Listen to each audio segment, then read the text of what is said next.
പറയട്ടെ, ഇപ്പൊ ആമ്പിള്ളേർക്കാണെങ്കിൽ പോലും ഇത്തരം ചില സെക്സിനെ പറ്റി പറയുന്ന സമയത്തൊക്കെ പറയാൻ ചെറിയൊരു മടി ഉണ്ടായിരിക്കും. അതും ഒരു പബ്ലിക് പ്ലാറ്റ്ഫോമിൽ ചെന്ന് കയറുന്ന സംസാരിക്കുമ്പോൾ എല്ലാവർക്കും ഒരു ഇൻഹിബിഷൻസ് ഉണ്ടായിരിക്കും. ഈ ഇൻഹിബിഷൻസ് ഒക്കെ ഈ പറഞ്ഞ തൃശ്ശൂരിൽ പഠിച്ചു വളർന്ന ഒരു കുട്ടിക്ക് എങ്ങനെയായി ഈ ഇൻഹിബിഷൻസ് ഒക്കെ ബ്രേക്ക് ആയത്? എനിക്കും അറിഞ്ഞുകൂടാ, സത്യം പറയാലോ. എനിക്ക് ഞാൻ എങ്ങനെയാന്ന് വെച്ച് കഴിഞ്ഞാൽ ഇപ്പോഴും ചിലപ്പോൾ എനിക്ക് തോന്നിയിട്ടുണ്ട്, ഞാൻ കോളേജിൽ പഠിച്ച ഒരാളല്ല ഞാൻ എന്ന് പറയുന്നത്. ആ സമയത്ത് എനിക്ക് പീരിയഡ്സിൻ്റെ സ്റ്റെയിൻ എൻ്റെ സ്കേർട്ടിൽ എവിടെയെങ്കിലും ആയി കഴിഞ്ഞാൽ എനിക്ക് ഭയങ്കര നാണക്കേടാ. എനിക്ക് എന്തോ ഒരു നഷ്ടപ്പെട്ട പോലെ എനിക്ക് തോന്നുന്ന ഒരാളാണ് ഞാൻ. അതേപോലെ എനിക്ക് ഈ ബ്രാഡ് സ്ട്രാപ്പ് എനിക്ക് പുറത്ത് കണ്ടു കഴിഞ്ഞാൽ ഞാൻ ഭയങ്കര ഇതാ. എനിക്ക് ആ ആള് ഇങ്ങനെ ആയി എന്ന് വെച്ച് കഴിഞ്ഞാൽ എനിക്കറിയില്ല, സത്യമായിട്ട് എനിക്കറിയില്ല. പക്ഷെ കുറേയൊക്കെ നമ്മളെ മുന്നിൽ കാണുന്ന സിറ്റുവേഷൻസും സന്ദർഭങ്ങളും ഇതൊക്കെ കാരണമാണ് നമ്മൾ മാറിക്കൊണ്ട് കുറേ പേര് നമ്മൾ ഇൻഫ്ലുവൻസ് ചെയ്തിട്ടുണ്ട്. പ്രത്യേകിച്ച് ഏറ്റവും കൂടുതൽ എന്നെ ഇൻഫ്ലുവൻസ് ചെയ്യുന്നത് ഓരോ ദിവസം എനിക്ക് ഏറ്റവും സങ്കടം തോന്നുന്ന കാര്യം കൊച്ചു കുഞ്ഞുങ്ങളെ പീഡിപ്പിച്ച് വലിയ വയസ്സായവരെ പീഡിപ്പിച്ച് എന്നൊക്കെ കേൾക്കുന്ന ന്യൂസ് കാണുമ്പോൾ എനിക്ക് അങ്ങോട്ട് ഇത് വരും, എങ്ങനെ ഇവർക്ക് ഈ സാധനം വരും? ഇത് ഏറ്റവും കൂടുതൽ ഇത് തന്നെ. എന്തൊക്കെയാണ് സ്ത്രീ എന്ന് വെച്ച് കഴിഞ്ഞാൽ എന്തൊക്കെയാണ്? എന്നാൽ സ്ത്രീകൾക്ക് മാത്രമല്ല പുരുഷന്മാർക്കും ഉണ്ട്. ആൺകുട്ടികൾക്ക് വരെ ഒരു 10ാം ക്ലാസ് 8ാം ക്ലാസ്സിലുള്ള ആൺകുട്ടികളോട് ചോദിച്ചു കഴിഞ്ഞാൽ അവർക്ക് പറയാനുണ്ടാവും ഒരുപാട് കാര്യങ്ങൾ. അവർ ഇതേപോലെ അപ്രോച്ച് ചെയ്തതും അവർക്ക്, പക്ഷെ അവർ പറയത്തില്ല. എന്തുകൊണ്ടാണെന്ന് വെച്ച് കഴിഞ്ഞാൽ അവരൊരു ആൺകുട്ടിയാണ്. ഈ ഒരു സ്റ്റിഗ്മ നമ്മളെ നാട്ടിൽ അവിടെ കിടപ്പുണ്ട്. നീ ഒരു ആൺകുട്ടിയാണ്, നീ എന്ന് പറയുന്നത് ഒരു ഇതാണ്. എന്നാൽ പെൺകുട്ടികൾ എന്ന് പറയുമ്പോൾ ഒരു വൾണറബിൾ ആണ്. ഈ ഒരു സെക്ഷൽ ആയിട്ടുള്ള ട്രാൻസ്ജെൻഡേഴ്സ് ആയിക്കോട്ടെ, ആൺകുട്ടികളെ പെൺകുട്ടികളെ എല്ലാവർക്കും ഈ ലൈംഗിക അതിക്രമം എന്ന് പറഞ്ഞ സാധനം വരുന്നുണ്ട്. ഞാനിപ്പോൾ ഈ വീഡിയോയിൽ വന്നിരുന്ന് പറഞ്ഞു കഴിഞ്ഞാൽ ഈ ബ്രസ്റ്റ് വെജൈന എന്ന് കേൾക്കുമ്പോൾ ഇതൊന്നും അല്ല എന്നുള്ള സാധനം കുറച്ച് പേർക്കെങ്കിലും വരും. എനിക്കൊരു കമന്റ് വന്നിട്ടുണ്ട്, നീ നിന്റെ വീഡിയോസ് കണ്ട് എനിക്ക് ഇതിനോടുള്ള താല്പര്യം വരെ പോയി. എനിക്ക് വന്ന കമന്റ്, ഞാൻ ഈ ഒരു കമന്റിന് ഞാൻ റിയാക്ട് ചെയ്തിട്ടുണ്ടായിരുന്നു. എനിക്ക് ഇതിനോടുള്ള താല്പര്യം. അപ്പൊ ഞാൻ അതിന് കൊടുത്ത റിപ്ലൈ എന്ന് വെച്ചാൽ ഇതന്നെയായിരുന്നു എന്റെ ആവശ്യം എന്ന് പറയുന്നത്. നിനക്ക് ഇപ്പൊ ഇനി വേറൊരു കുട്ടീനെ കണ്ടു കഴിഞ്ഞാൽ നിനക്ക് ഈ ഒരു ആക്രാന്തം പിടിച്ച സാധനം വരത്തില്ല. ഇതന്നെയായിരുന്നു എന്റെ ആവശ്യം, ഇതന്നെയാണ് ആവശ്യം. ഇൻഹിബിഷൻസ് മാറി സ്റ്റേജ് ഇപ്പോഴും നമുക്ക് ചെറിയൊരു കൺഫ്യൂഷൻ ഉണ്ട്. എനിക്ക് എങ്ങനെ മാറിയെന്നറിയില്ല, പക്ഷെ ഇതന്നെയാണ് കുറേ കാലത്ത് നമുക്ക് ചെറുപ്പം തൊട്ടേ ഉള്ള ഒരു ഫ്രസ്ട്രേഷൻ തന്നെയാണ് എനിക്ക് പിന്നീട് അത് ഇങ്ങനെ ചെയ്യണം എന്ന് എനിക്ക് തോന്നിയ ഒരു കാര്യം. ഓക്കെ, ഇനി വേറൊരു കമന്റ് ഈ പറഞ്ഞ പോലെ സോക്കോൾഡ് ഒരു അമ്മാവൻ കമന്റ്. അതായത് ചേച്ചി വേറെ മൂഡില്ല, ചേച്ചിക്ക് നല്ല വശമുണ്ട്, എന്ത് എവിടെ പറഞ്ഞാൽ വൈറൽ ആവും എന്നുള്ളത്. മലയാളികളുടെ ലൈംഗിക ദാരിദ്ര്യം ചൂഷണം ചെയ്താണ് ചേച്ചി വീഡിയോസ് ഇറക്കുന്നതും അതൊക്കെ റീച്ച് ആവുന്നതും.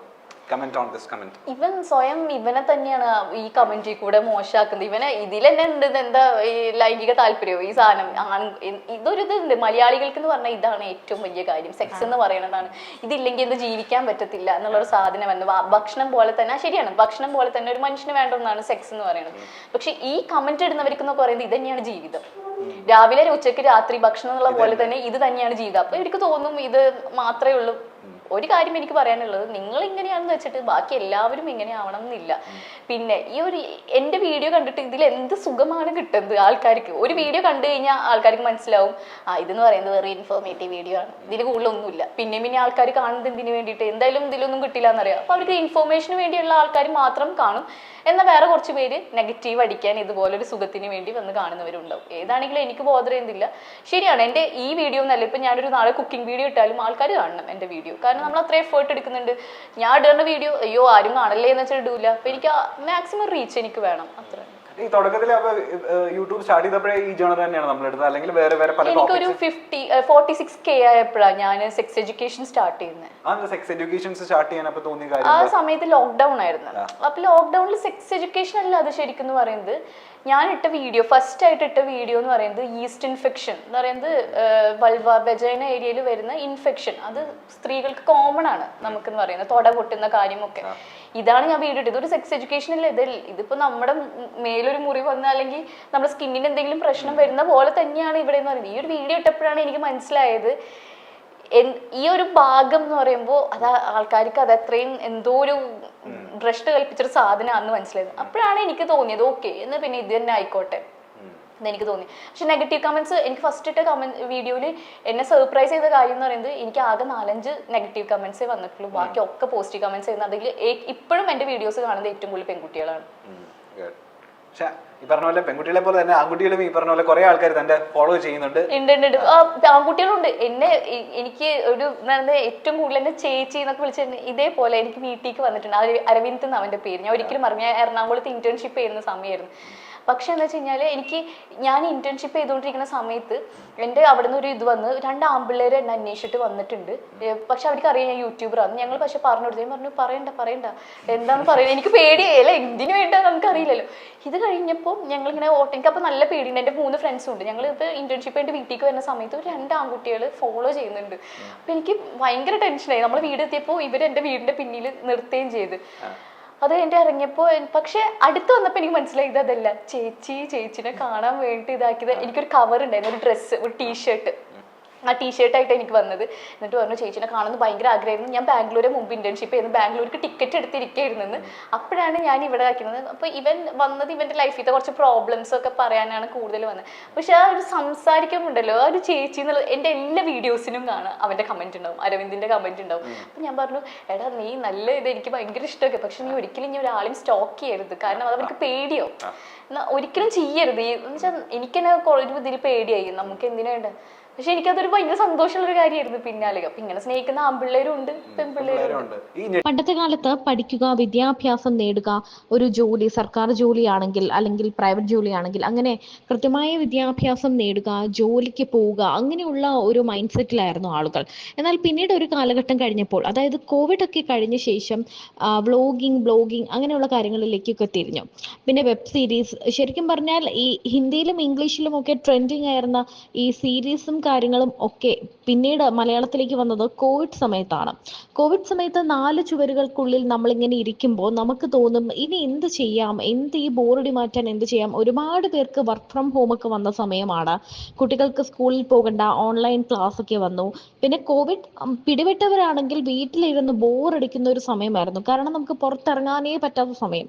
ആ സമയത്ത് എങ്ങനെയാണ് സോഷ്യൽ മീഡിയ ഉപയോഗിക്കാൻ പറ്റുന്നത് എന്നൊരു തരത്തിലേക്ക് മലയാളികൾ ചിന്തിച്ചു തുടങ്ങിയപ്പോഴാണ് മുക്കിന് ബ്ലോഗുകളും ഒക്കെ പൊങ്ങി തുടങ്ങിയത്. എന്നാൽ വർഷങ്ങളായി ഈ ഒരു കരിയറിൽ തന്നെ ഇതൊരു കരിയറായി, പ്രൊഫഷനായി നോക്കുന്ന ഒരുപാട് പേരുണ്ട്. അത്തരത്തിൽ 2 പേരാണ് അസ്ല മാർലിയും ഗ്ലാമി ഗംഗയും. ഈ 2 പേരുകൾ ഇന്ന് മലയാളികൾക്ക്, പ്രത്യേകിച്ചും യൂത്തിനിടയിൽ വളരെ സുപരിചിതമായിരിക്കും. ഒരാൾ ലൈഫ് സ്റ്റൈൽ ബ്ലോഗറാണ്, ഒരാൾ ബ്യൂട്ടി ബ്ലോഗറാണ്. നിരവധി അവാർഡുകൾ കിട്ടിയിട്ടുള്ള 2 പേരാണ്. തങ്ങളുടെ ജീവിത അനുഭവങ്ങളിലൂടെ മുന്നോട്ട് വന്നവരാണ്. ഒരു വലിയ വിഷമഘട്ടങ്ങളിലൂടെയൊക്കെ 2 പേരും കടന്നു വന്ന ഒരാൾ സെക്സ് എഡ്യൂക്കേഷനെ പറ്റിയും സ്ത്രീകളുടെ ഹൈജീനെ പറ്റിയും സെക്സ് എഡ്യൂക്കേഷനെ പറ്റിയൊക്കെ വളരെ സിമ്പിളായി അല്ലെങ്കിൽ വളരെ കാര്യമായി തന്നെ നമുക്ക് പറഞ്ഞു തരുന്ന ഒരാളാണ് അസ്ല മാർലി. പുറത്തു പറയാൻ മടിക്കുന്ന പല കാര്യങ്ങളും അസ്ല തൻ്റെ യൂട്യൂബ് ചാനലിലൂടെ നമുക്ക് വിശദീകരിച്ചു തരുന്നുണ്ട്. അതുപോലെ തന്നെ നമ്മുടെ സൗന്ദര്യ സംരക്ഷണത്തെക്കുറിച്ചുള്ള സംശയങ്ങളെല്ലാം തീർത്തുകൊണ്ടാണ് ഗ്ലാമി ഗംഗ നിറഞ്ഞു നിൽക്കുന്നത്. ഇവർ 2 പേരും ബ്ലോഗേഴ്സുമാണ്. തങ്ങളുടെ ലൈഫ് സ്റ്റൈൽ ബ്ലോഗിങ്ങും 2 പേരും ചെയ്യാറുണ്ട്. ഇവർ 2 പേരും ഒത്തുവന്ന ഒരു ഇന്റർവ്യൂവിൽ എങ്ങനെയാണ് ഈ വ്ളോഗിങ്ങിലേക്ക് വന്നത്, അല്ലെങ്കിൽ ബ്യൂട്ടി വ്ളോഗ് അല്ലെങ്കിൽ ലൈഫ് സ്റ്റൈൽ വ്ളോഗ്, ഒരു ഇങ്ങനെയുള്ള കാര്യങ്ങൾ തുറന്നു പറയുക എന്ന രീതിയിലേക്ക് എങ്ങനെ വന്നു എന്ന് തുറന്നു പറയുകയാണ്. ഒരു 2 മാസത്തേക്ക് 14,000 രൂപ ഒക്കെ കോഴ്സ് ഫീ ഉണ്ട് നമുക്ക്. പക്ഷെ എന്നാലും ഇങ്ങനെ കുറേ കോഴ്സസ് ഉണ്ടാവും. അപ്പൊ നമുക്ക് ഗുണം എന്ന് പറയുന്നത് സർട്ടിഫിക്കറ്റ്സ് കിട്ടും. ഞാൻ കേരളത്തിലെ കോഴ്സസ് കുറവാണ്, അല്ലെങ്കിൽ ഫുൾ ഡിസ്റ്റന്റ് ആയിട്ട് പഠിക്കുന്ന കോഴ്സസ്? ഡിസ്റ്റന്റ്. ഞാനുള്ളതൊന്നും കേരളത്തിലുള്ള കോഴ്സസ് ഒന്നും ആയിരുന്നില്ല. എനിക്കുള്ളത് കേരളത്തിന് പുറത്തുണ്ടായിരുന്നു. ഇന്ത്യയിൽ പല ഡോക്ടേഴ്സ് ഓഫർ ചെയ്യുന്നുണ്ട്. അത് മാറിയിട്ട് ഞാൻ ഒരു UK ഒരു യൂണിവേഴ്സിറ്റി പ്രൊവൈഡ് ചെയ്യുന്നുണ്ടായിരുന്നു. അങ്ങനെ ഒരു ഇതുണ്ട്. പക്ഷെ കേരളത്തിൽ ഇല്ലാന്നുള്ളൂ, കേരളത്തിന് പുറത്ത് പല ഇതിൽ ഡിസ്റ്റൻസ് ആയിട്ട് കിട്ടും. എന്താ കേരളത്തിൽ ഈ പറഞ്ഞ പോലെ ഇത്തരം ഡിപ്ലോമ കോഴ്സസ് ഒന്നും ഇല്ലാത്തത്? അത് എന്താ വെച്ച് കഴിഞ്ഞാൽ അത് അവരോട് ചോദിക്കണം. അപ്പൊ നമുക്ക് എനിക്കത് അറിയില്ല. ഇത്രയും ഡിപ്ലോമ കോഴ്സ് ഉണ്ടെന്ന് പോലും അറിയുന്നത് തന്റെ വീഡിയോ മെയിൻ ആയിട്ട് എന്ന് പറയുന്നത്, ഒന്നാമത് ഇപ്പോഴും ഇവിടെ അത്ര അതിന്റെ ഒരു അവയർനെസ് കിട്ടില്ല. അല്ലെങ്കിൽ ഇത് എന്തെന്നുള്ളത് കറക്റ്റ് സെക്സ് എഡ്യൂക്കേഷൻ എന്ന് പറയുമ്പോൾ ഫസ്റ്റ് ആ സെക്സ് എന്നുള്ള വാക്ക് മാത്രമേ എടുക്കുന്നുള്ളൂ, എന്താന്ന് അറിയില്ല. അപ്പൊ ഇവിടുത്തെ ഒരു കാഴ്ചപ്പാട് എന്ന് വെച്ചാൽ എല്ലാവർക്കും അല്ല, പക്ഷെ വളരെ ചുരുക്കം പേർക്കെങ്കിലും അത് വിചാരിച്ചിരിക്കുന്നത് ഇതൊരു സെക്സിൽ ഏർപ്പെടുന്നത് എങ്ങനെ, ഈ ഒരു കോഴ്സ്, ഇതിനിപ്പോ ആർക്കും കോഴ്സിന്റെ ആവശ്യമില്ല. അപ്പൊ എന്തിനിങ്ങനെ ഒരു കോഴ്സ് എന്നാണ് വരുന്നത്. ഇതല്ല ഇതിന്റെ ഉള്ളിലുള്ളതെന്ന് മനസ്സിലാക്കാൻ. പക്ഷെ ഇപ്പൊ കുറെ പേർക്ക് മനസ്സിലായി വരുന്നുണ്ട് ഇതൊന്നല്ല കാരണം. ഞാൻ കാരണം മാത്രമല്ല,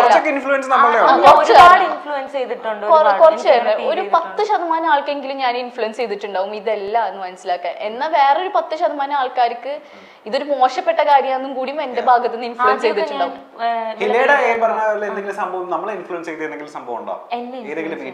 അല്ല, ഞാൻ കാണാറുണ്ട്.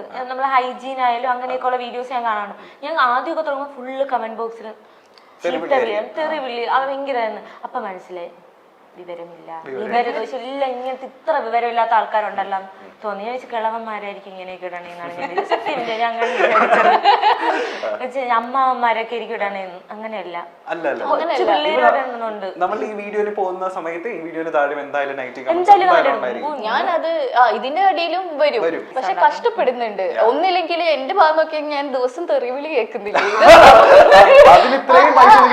നമുക്ക് ഏറ്റവും വലിയൊരു മെന്റൽ ഹെൽത്ത് എന്ന് പറഞ്ഞ സാധനമാണ് എല്ലാ മനുഷ്യന്മാർക്കും വേണ്ടത്. അത് ഇതുപോലെ ഞാൻ പിടിച്ചു നിൽക്കണില്ല. അതൊരു നമ്മൾ ഉറങ്ങാതിരുന്നാണ് എഡിറ്റ് ചെയ്യുന്നത്. അയ്യോ ശരിയാണ്. ഞാൻ ഉറങ്ങിയിട്ടില്ല, എനിക്ക് ഇന്ന് വേണം ഉറങ്ങാൻ വേണ്ടിയിട്ട്. ഇന്നലെ രാത്രി മുതൽ ഞാൻ ഉറങ്ങിയിട്ടില്ല. അപ്പം ഇവര് വിചാരിക്കുന്നതാണ് നമ്മൾ ഈ മേക്കപ്പ് ഒക്കെ ഇട്ട് ഇങ്ങനെ സുഖ ജീവിതം. നോക്കുമ്പോ ഓരോ ദിവസം ഓരോ ഡ്രസ്സ്.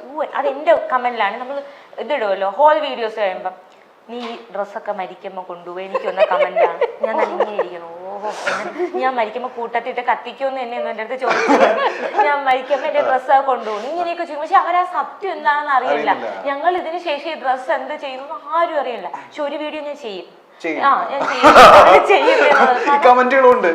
കാരണം എന്റെ മാത്രമല്ല, നമ്മൾ ഏത് ബ്യൂട്ടി ബ്ലോഗ് ഏത് ഫാഷൻ ബ്ലോഗ് ഇട്ടാലും ഈ ഡ്രസ്സൊക്കെ നിങ്ങൾ എന്താണ് ചെയ്യുന്നത്, നിങ്ങൾ പാവപ്പെട്ടവർക്ക് നിങ്ങൾ എന്താണ് ഈ ക്രൂരതയെ കാണിക്കാന്നൊക്കെ ചോദിക്കാറുണ്ട്. അങ്ങനെ കമന്റ്സ് വരും, വെറൈറ്റി ഓരോ മേഖല അനുസരിച്ചിരിക്കും വരുന്ന കമന്റ്സ്. എന്നെ സംബന്ധിച്ചാണെങ്കിൽ നമ്മളിപ്പോ ബ്യൂട്ടി വ്ളോഗേഴ്സ് പ്രോഡക്റ്റിന്റെ റിവ്യൂ ചെയ്താൽ നിനക്ക് പ്രോഡക്റ്റേ ഉള്ള റിവ്യൂ ചെയ്യും. അടുത്ത നമ്മൾ എന്തെങ്കിലും നമ്മളെ കുഞ്ഞു കുഞ്ഞു പൊടിക്കൈകളുണ്ട് DIYs, അത് ഷെയർ ചെയ്യും. നിനക്ക് ഇതേ ഉള്ള. അപ്പൊ എനിക്ക് കൺഫ്യൂഷൻ, നമ്മൾ സത്യം എനിക്ക് അറിഞ്ഞു. ഇപ്പോഴാണ് ഞാൻ കുറച്ചുകൂടെ മനസ്സിലാക്കണം, എന്ത് ചെയ്താലും കുറ്റമാണ്. നിന്നാ കുറ്റം, ഇരുന്നാ കുറ്റം. ഈ പറഞ്ഞ പോലെ തുടക്കകാലത്ത് ഈ പറഞ്ഞ ഭയങ്കര തെളിവ് ആയിരുന്നല്ലോ നമ്മളൊരു സെറ്റ് ഓഫ് കോണ്ടന്റ്സിന്. അപ്പൊ ഞാൻ ഇങ്ങനെ ചോദിക്കുമായിരുന്നു, എവിടെ നിന്നിട്ട് ഇത്രയും ധൈര്യം? പിന്നെ ഈ പറഞ്ഞ പോലെ ഇത്രയും തെറിവിളി കേട്ടിട്ടും ഇത്രയും ട്രോൾസ് നമുക്ക് വന്നിട്ടും അതൊന്നും മൈൻഡ് ചെയ്യാതെ നമ്മളുടെ കോണ്ടന്റിൽ നമ്മൾ വിശ്വസിച്ച് മുന്നോട്ട് പോകാനുള്ള ഒരു ധൈര്യം, ഈ പറഞ്ഞ പോലെ ഒരു സെൽഫ് കോൺഫിഡൻസ് ഒക്കെ എവിടെ നിന്നാണ് കിട്ടിയത്? എങ്ങനെയാ കിട്ടിയത്? അത് ഒന്ന് ഫാമിലി, എന്റെ ഫാമിലി എപ്പോഴും എന്റെ കൂടെ ഉണ്ട്. പിന്നെന്ന് പറയുമ്പോ ആദ്യം ഒരു വട്ടം നമുക്ക് തെറി കേട്ട് കഴിഞ്ഞാൽ സങ്കടം വരും, രണ്ടാമത് കേട്ടാലും സങ്കടം വരും. ഒരു 10 ശീലമായി കഴിഞ്ഞാൽ നമ്മൾക്ക് തൊലിക്കട്ടി, എന്താ കണ്ടാമൃഗത്തിന്റെ തൊലിക്ക് കട്ടി കൂടുന്ന പോലെ നമുക്കതാവും. സത്യം പറഞ്ഞാൽ എന്നെ സ്ട്രോങ് ആക്കി എടുക്കുന്നത് ഈ നെഗറ്റീവ് അടിക്കുന്നവരാ. എന്നിങ്ങനെ അടിച്ച് എനിക്ക് കേൾക്കാൻ ബാക്കിയൊന്നുമില്ല. ആക്ച്വലി നെഗറ്റീവ് അടിക്കുന്നവരല്ലോ ജീവിതത്തിൽ ഒന്നും സാധിക്കാതെ അപ്പൊ ഇവര് സമയം കളഞ്ഞ് നമുക്ക് ഇങ്ങനെ ഇതാക്കി എടുക്കണം. പക്ഷെ അതിൽ കൂടെ നമ്മൾ ബോൾഡ് ആയിക്കൊണ്ടിരിക്കുകയാണ്. ഇതൊന്നും ഇതെന്നല്ല, എന്ത് വന്നാലും നമ്മൾ നേരിടും എന്നുള്ളൊരു സാധനം വരുന്നത്. എനിക്കതപ്പൊ വന്നേക്കുന്നത്. എനിക്ക് ഇനിയിപ്പോ എന്തെന്നല്ല, ഇനി എന്തെന്നെ പറഞ്ഞാലും ദിവസം കാണാം. അപ്പൊ ഞാൻ ഇവിടെ വന്നിട്ട് ഞാൻ ഫോൺ എടുത്ത് നോക്കിയാലും കാണാം എന്തെങ്കിലും. അപ്പൊ ഞാൻ അവിടെ വെച്ച് ഇല്ല, എന്നെ ഇപ്പൊ ഒരു നെഗറ്റീവ് കമന്റ്സും ഹേർട്ട് ചെയ്യാറില്ല. എനിക്ക് ഇങ്ങോട്ട് വന്ന ചില കമന്റ്സിനൊക്കെ ഞാൻ നല്ല റിപ്ലൈ തിരിച്ചു കൊടുക്കും. ഞാൻ തെറിയൊന്നും പറയാറില്ല അവരെ പോലെ, പക്ഷെ കൊടുക്കാനുള്ളത് ഞാൻ കൊടുക്കും. എന്നാലും എനിക്കൊരു സമാധാനം കിട്ടുള്ളൂ, ഒരു ചെറിയ സുഖം, ഒരു ചെറിയ മനസ്സുഖം. അതെങ്കിലും എനിക്ക് വേണ്ടേ. നെഗറ്റീവ് കമന്റ്സ് വരും, പക്ഷെ എനിക്ക് മറ്റേ സെക്ഷുവലി ഉള്ള കമന്റ്സുകൾ വരും. അയ്യോ, അത് ഒരിക്കൽ ഞാൻ അന്താ വിട്ടത്, ഈശ്വര ഇതൊക്കെ എന്താണ് പറയുന്നതെന്ന്. ഒരു പുള്ളിക്കാരൻ എനിക്ക് കമന്റ് ഇട്ടേക്കുന്നു, പറയാമെന്ന് എനിക്കറിഞ്ഞുകൂടാ. ഓക്കെ, നിങ്ങളത് കേൾക്കണം. പുള്ളിക്കാരന് എന്നെ കണ്ടിട്ട് പുള്ളിക്ക് എന്തോടെ അവനെ പറയണ അങ്ങനെ എന്തോ തോന്നിന്ന് പറഞ്ഞു. എനിക്ക് കറക്റ്റ് വാക്കറിഞ്ഞൂടാ. ഇജക്റ്റ് ആയിരുന്നു അങ്ങനെ എന്തോ പറയത്തില്ലേ, അങ്ങനെ പറഞ്ഞു. അപ്പൊ ഞാൻ പറഞ്ഞു ഒരൊറ്റ ചുറ്റിയിടേണ്ട ഒരു അടി അടിച്ചത് എല്ലാ പ്രശ്നവും. ഞാൻ കമന്റ് എന്റെ ഉണ്ട്, ഞാൻ കാണിച്ചു തരാം. ഒറ്റ ചുറ്റിയിടേണ്ട ഒരു അടി അടിച്ചാൽ എല്ലാ പ്രശ്നവും തീരുമെന്ന് പറഞ്ഞു. അത് എന്നും വന്ന് ഒരൊറ്റ SSS എന്ന് പറഞ്ഞ കമന്റിൽ എനിക്കറിഞ്ഞൂടാ. ഞാൻ വിചാരിച്ചു എന്നെ അറിയാന്നുള്ള ആരെങ്കിലും ആയിരിക്കും ഇങ്ങനെ.